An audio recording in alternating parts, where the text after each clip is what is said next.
Bom dia, queridos, tudo bem com vocês? Como vocês estão? Aqui quem vos fala é o pastor Mesaque, a paz a todos. Hoje estamos no nosso segundo dia de meditação e exposição do livro de Juízes. E hoje nós vamos meditar no capítulo 4, 5 e 6.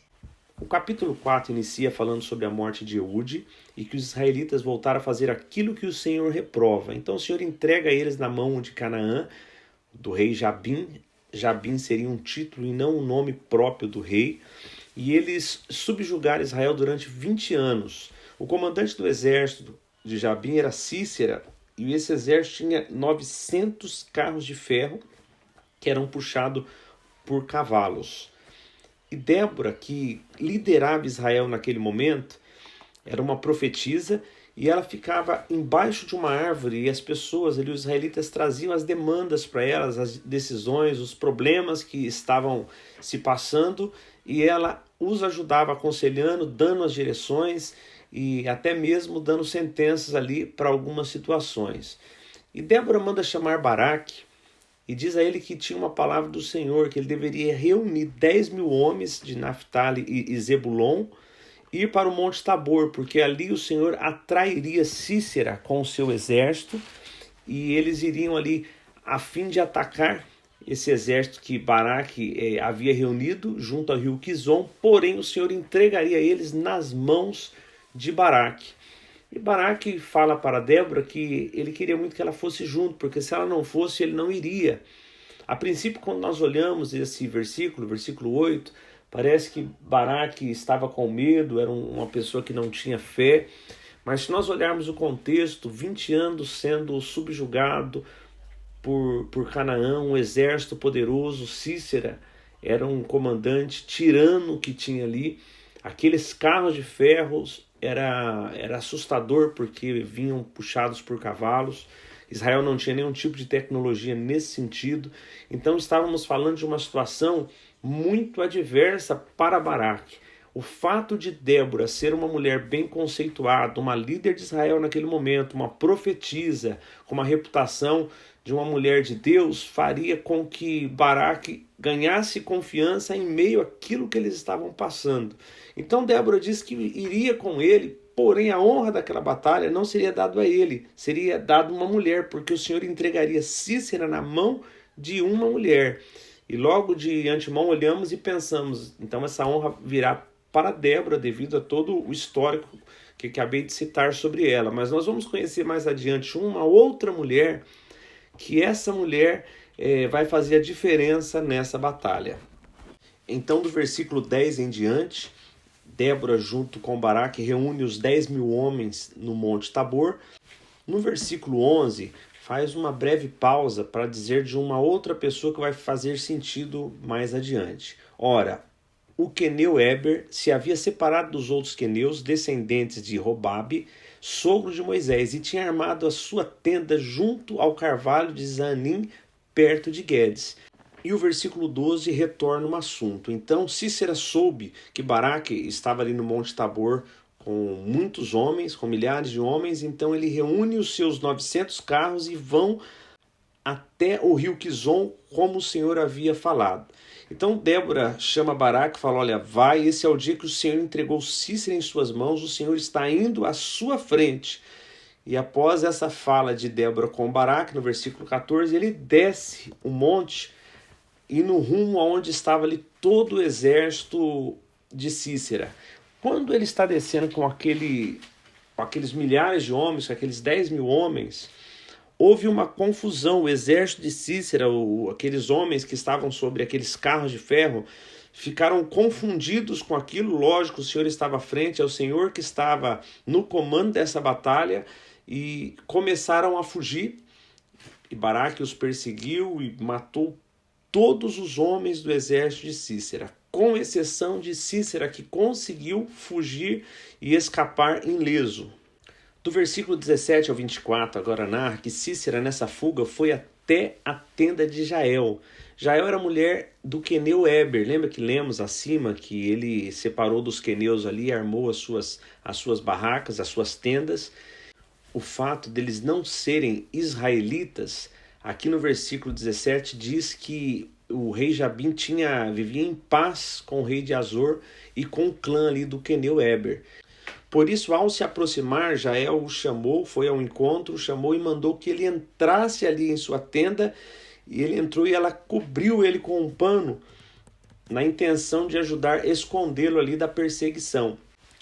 Ele entrando na tenda diz para ela: eu estou com sede, por favor me dê água. Ela pega uma vasilha de couro com leite, entrega, ele toma aquele leite e ela cobre ele com um pano, algumas versões diz com um tapete, e ele fala para ela: vá ali à porta da tenda, fique ali, se alguém passar, por favor diga que não tem ninguém aqui dentro da sua tenda.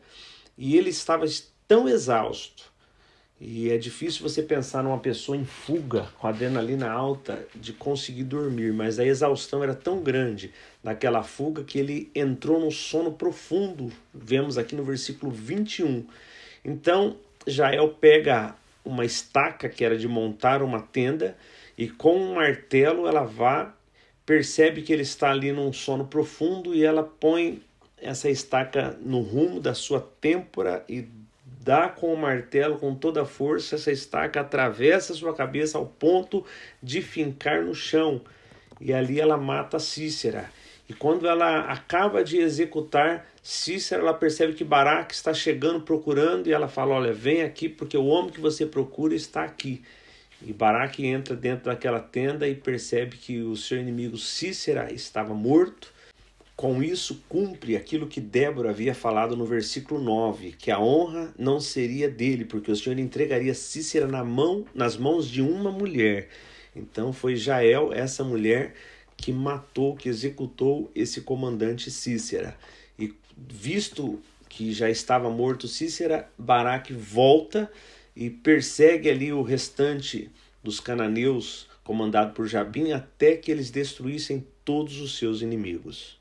No capítulo 5, nós vemos o cântico de Débora e Baraque, cheio de gratidão, declarando a justiça e a bondade do Senhor, enquanto denuncia a infidelidade do seu povo. A atitude de Débora deve ser a nossa, constantemente.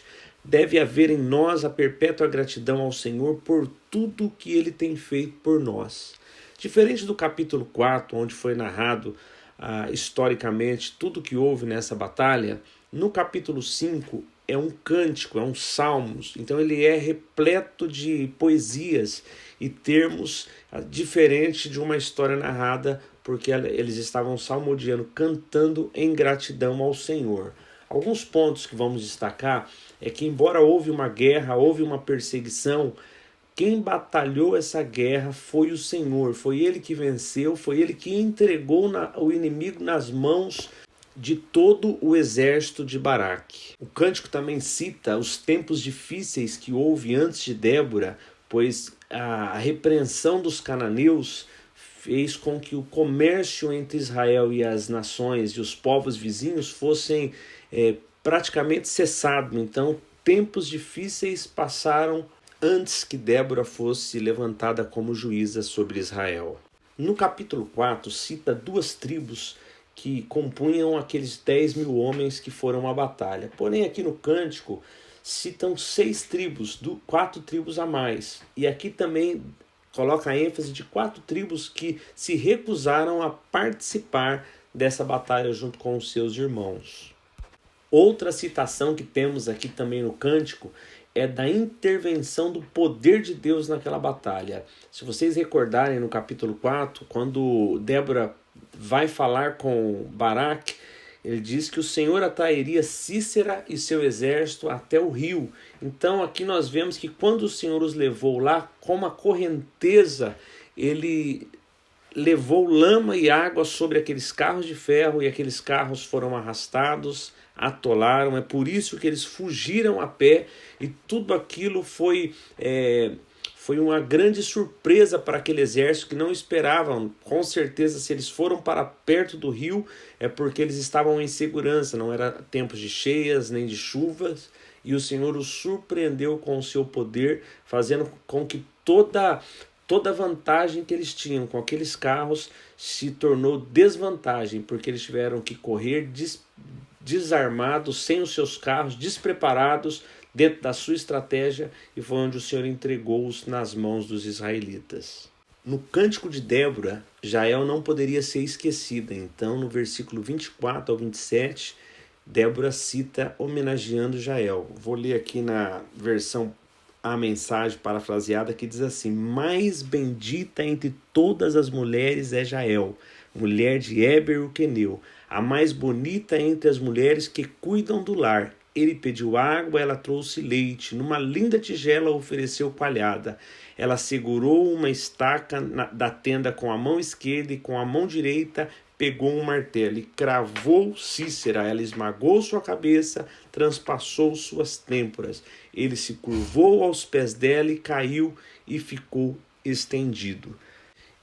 E Cícera e todo o seu exército e Jabim, eles eram presunçosos. E aqui na última parte do cântico, nós vemos que há uma crítica sobre a mãe de Cícera e as mulheres que ali estavam. Eu também vou destacar, vou ler aqui na mensagem parafraseada, que diz assim: a mãe de Cícera aguardava à janela, esperava incomodada e ansiosa, e dizia: o que teria detido o seu carro? Por que não se ouve o ruído dos carros? A mais sábia das suas damas respondia calmamente, tentando animá-la. Não seria porque estão ocupados buscando e repartindo os despojos? Ou uma moça, ou duas talvez para cada soldado?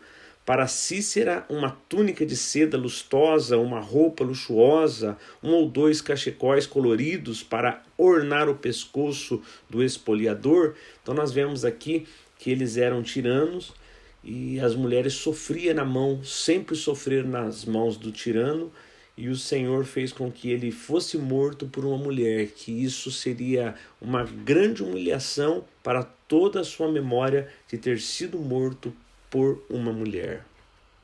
E ao final do capítulo 5 diz que eles tiveram paz durante 40 anos. No capítulo 6, agora começa a história de Gideão. Mais uma vez nós vemos que eles agiram mal perante o Eterno, e agora quem veio subjugá-los foi os midianitas. E durante 7 anos eles foram fustigados por eles, oprimidos pelos midianitas. O que ocorriam? Eles plantavam, os midianitas vinham na época da colheita e vinham com os seus camelos e pisoteava, atropelava e levava as suas plantações, e o que eles não levavam eles destruíam. Nós vemos aqui que eles estavam morando escondidos em cavernas, em lugares escuros, de tanto pavor e medo que eles estavam passando. E ao final do versículo 10, conta que o Senhor enviou um profeta. Eles estavam clamando ao Senhor por socorro, e o Senhor enviou um profeta a falar com eles. E o profeta começa a declarar: olha, eu tirei vocês do Egito, da escravidão, da crueldade que vocês sofriam no Egito. Depois eu livrei vocês, eliminei os moradores da terra, entreguei a terra deles a vocês, mas vocês não deram ouvido a mim, e vocês passaram a adorar os seus deuses, e por isso sobreveio o que vocês estão passando, por não ter dado ouvido a mim. E a partir do versículo 11 começa a narrar que o anjo do Senhor veio ali debaixo de um carvalho que está lá em Ofra, que pertencia a Joás, o abzerrita, e Gideão estava ali malhando trigo no tanque de amassar uva. Estava malhando trigo no lagar.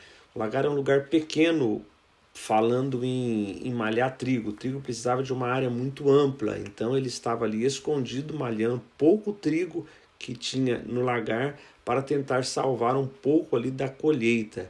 E o anjo apareceu a ele e diz assim: o Eterno está com você, poderoso guerreiro.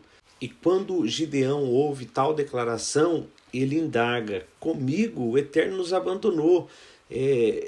Olha a situação que nós estamos vivendo. O que é das histórias que nós temos ouvido dos nossos pais e avós, que ele nos libertou do Egito, que ele nos livrou. Na verdade, ele nos abandonou e ele nos entregou nas mãos dos midianitas. Então nós vemos aqui, primeiro ponto, que eles contavam as histórias para os seus filhos e netos. Então Gideão, ele sabia das histórias, o que Deus havia feito, como libertou eles do Egito, como abriu o Mar Vermelho, como sustentou eles no deserto, como livrou eles ali dos povos que viviam naquela terra. Então Gideão conhecia as histórias. A única coisa que nós vemos aqui bem discrepante é que Gideão culpa o Senhor em ter abandonado, mas Gideão não cita, olha, nós o abandonamos, nós desobedecemos, não demos ouvido ao Senhor, por isso estamos nessa situação. Então Gideão coloca ali a culpa em Deus por tudo aquilo e não reconhece nesse primeiro momento que eles estavam longe da vontade do Senhor. E depois dessa indagação de Gideão, nós vemos que o Senhor falou, olha, fique tranquilo, você vai usar a força que você tem, você vai livrar Israel da opressão dos midianitas como se fosse apenas um só homem diante de você. Diante de toda essa declaração, Gideão duvidou e pediu uma prova, falou, se realmente é tudo isso que você está dizendo, espera que eu vou ali buscar um presente. O anjo disse, pode ir buscar. E Gideão correu, não deve ter demorado pouco tempo, porque ele preparou ali um carneiro, pães, trouxe farinha, preparou um caldo numa panela, e quando ele chegou ali, o anjo falou para ele pegar aquela carne e os pães, colocar sobre uma pedra e que ele derramasse o caldo sobre aquela carne, aquele pão. E o anjo estava com o cajado, ele estendeu ali, tocou naquela pedra e saiu chamas de fogo ali daquela pedra e queimou aquela carne, queimou o pão, lambeu ali o fogo, lambeu aquele caldo que ele tinha colocado. E ocorrendo isso para provar para Gideão, que era o próprio Senhor que estava falando com ele, o anjo do Senhor ali desapareceu da vista de Gideão, e Gideão creu que realmente era o anjo do Eterno que estava com ele. E após ter crido, entrou em desespero, porque falou, Senhor Eterno, eu vi o teu anjo face a face, mas o Eterno tranquilizou, não se preocupe, não se apavore, você não morrerá. E com isso Gideão construiu ali um altar ao Eterno e deu-lhe o nome de Paz do Eterno. Você vai ver isso no versículo 24.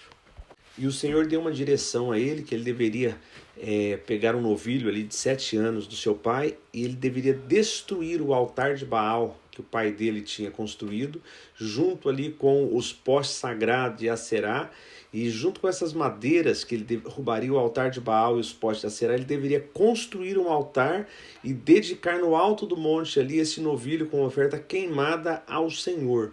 Então Gideão pega ali os seus empregados, 10 deles, para executar essa ordem do Senhor, mas ele teve medo dos seus familiares, porque as pessoas estavam muito apegadas a essa idolatria, e é isso que era abominável diante do Senhor, que era terrível, que trazia todo esse mal a Israel. E quando foi à noite, ele derrubou os altares de Baal, os postes de Aserá, construiu um altar e ofereceu oferta queimada ao Senhor. Quando foi pela manhã que eles acordaram e viram ali tudo destruído e um altar recém-formado com um novilho queimado há pouco tempo, entraram em desespero e queriam saber quem que havia feito aquilo, e fizeram ali uma sondagem, fizeram quase que uma investigação para descobrir, até que chegou a resposta. Nós vemos no versículo 29 que foi Gideão, filho de Joás, que havia feito aquilo. Então a multidão se alvoroçou ali, porque eles queriam matar Gideão pelo que ele havia feito, e seu pai Joás enfrentou a multidão que estava ali querendo matar Gideão e falou, agora vocês vão lutar em favor de Baal, vocês vão defender Baal, que Baal se defenda, se realmente ele é Deus, que ele mesmo se defenda. Então, a partir daquele momento, eles passaram a chamar Gideão de Jerubbaal, porque depois de ter destruído o altar de Baal, ele disse, deixem que Baal se defenda. E a partir do versículo 33, nós vemos que a notícia se espalhou do que estava acontecendo ali. Então os midianitas e os amalequitas se juntaram ali no vale de Jezreel, e aqui diz que o Espírito do Senhor, o Espírito do Eterno se apoderou de Gideão. Então ele tocou a trombeta e os abiesritas se prontificaram a combater ao lado dele, e ele também mandou mensagem no território de Manassés, convocando eles para a guerra, enviou mensagem para Aser, Zebulon, Naftali, e todos atenderam a convocação. E do versículo 36 ao 40, para finalizar o capítulo 6, Gideão ele faz 2 provas com o Senhor. Ele fala, Senhor, se é verdade que o Senhor quer me usar para libertar Israel, me permitas fazer uma prova, só para mim ter certeza. Eu vou pôr um novelo de lã, e quando for de manhã, que o orvalho só tenha molhado o novelo de lã, em volta esteja seco. Então, quando ele foi lá pela manhã, o novelo estava encharcado ao ponto dele espremer, encher uma tigela, porém em volta estava seco. E ele olha e fala: Senhor, não se irrite comigo, mais um teste só eu queria fazer, mais uma prova. Eu vou deixar o novelo de lã, mas que essa noite ele fique seco e fique encharcado de orvalho tudo à sua volta. E quando ele vai pela manhã, o novelo estava super seco e em volta todo encharcado de orvalho. Então ele pôde crer que o Senhor realmente estava enviando ele para esta missão. Queridos, e assim finalizamos mais um dia de meditação e exposição da palavra do Senhor. E eu queria deixar para vocês uma reflexão sobre o que esses midianitas e amalequitas representavam para Israel, fazendo um paralelo com a nossa vida hoje. Nós vemos que, diferente dos outros inimigos que impunham tributos, que levavam cativos e faziam eles de escravos, a fórmula deles agora oprimir Israel era diferente. Eles deixavam Israel plantar, deixava a semente germinar e quando estava próximo à colheita eles vinham e atropelavam, destruíam, ao ponto de Gideão estar no lagar de prensar uvas, ele estava ali malhando trigo. E o que representa para nós hoje? Nós vemos que o que eles arrancavam de Israel não era o direito de plantar e cultivar, era o direito de celebrar. A falta de celebração trouxe pobreza e miséria para Israel. Nós vemos hoje, nos nossos dias, que isso ocorre também. O ativismo, a corrida da vida, o envolvimento desde internet, rede social, com tantas outras coisas, a busca por conquista, a busca por conseguir melhores salários, para conseguir comprar, para possuir, nos deixa envolvido. Isso tem roubado de nós a celebração. Então nós trabalhamos, nós temos o emprego, nós temos uma profissão, nós temos tantas outras condições, mas nós não conseguimos ter celebração sobre isso. Vivemos num ativismo tão grande que não se sobra tempo para a celebração. Então nós vemos que o lagar era onde era para eles amassar uva. A uva vinha para as festas. Então quando eles estavam amassando uva, eles estavam festejando, cantando, porque ali eles já estavam se preparando para festejar, para se alegrar. Agora nós vemos um lugar onde era para ter alegria, onde era para estar reunidos ali amassando uva para extrair o suco, fazer o vinho, que era sinônimo de alegria. Eles estavam trabalhando. No lugar de celebração havia trabalho pesado. Então que você possa refletir como você tem vivido. Às vezes o inimigo das nossas almas tem nos entorpecido ao ponto de arrancar de nós a celebração da alegria da salvação, a celebração de saber que o Senhor nos livrou, nos comprou, nos tirou do caminho da morte eterna, nos colocou através de sua graça para termos a vida do Senhor, que é a vida eterna, e às vezes isso não faz sentido para nós, mas porque perdemos a noção da celebração pelo ativismo dessa vida. Que você pense como você esteja vivendo. Veja se há celebração na sua vida ou se há apenas murmuração, pesar e cansaço. Se isso está ocorrendo, você precisa parar e rever os seus conceitos. Amém? Que Deus o abençoe. Dê um dia abençoadíssimo para todos vocês e até amanhã, se o Senhor nos permitir. Fiquem com Deus.